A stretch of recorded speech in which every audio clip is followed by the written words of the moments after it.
Welcome to the Kop TV, the voice of football's most famous stand.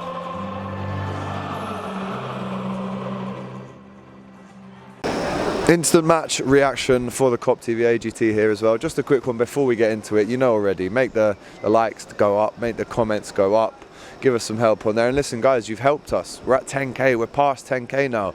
The regular viewers will know that I've wanted this for a long time. I aimed before Christmas, but we've got it at the end of October, so I'm a big fan of that. Thank you very much, really appreciate that.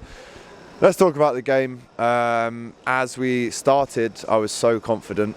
And I was proven right to be confident, because after 5 minutes we're 1-0 up, after 20 minutes we're 2-0 up, and you're just thinking this is a normality now, this is going to be a 3 or 4 or 5, just because you know how many goals that we've been scoring recently. And before half time we had another one disallowed, which was probably about right, from Mane, hit his arm. If we went in at half time 3-0 up, the game's over, the game is dead. But because they scored that fluky cross in the first half still, it just gives them a big footstool to build up on. Their fans were good, Graham Potter was good. And then when the second half starts at 2-1 to us, you're thinking, right, first 10 minutes, kill this game. We didn't, we let them back into it, a lot of chances. Adam Lallana had a great chance to make it 2-2. I really thought he should have done better in all fairness, but even without him, they had players creating problems for us all over. When Tariq Lamptey came on, big threat on that right-hand side, was really targeting Robertson, very strong, considering how small he is. Lallana had a good game, Pascal Gross held it up well when he came on, Trossard did well, at number 12 who scored the first goal did well. Even Basuma, who I think is their best player, was taken off after about 60 minutes. And they were overrunning our midfield. So you have to give Brighton credit. Like I said before, you can't just write this off as a poor Liverpool performance. Brighton did well, and they should have potentially even won this game. So when they score that second goal, you're thinking, oh, this is reminiscent of a Bournemouth away in 16-17, where we're 3-0 up basically and we lose 4-3, which just isn't acceptable.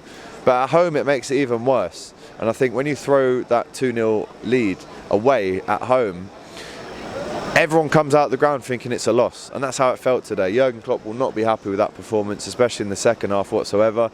Like James said, it was nice to see Adam Lallana get a nice standing ovation when he came off. He really appreciated that as well.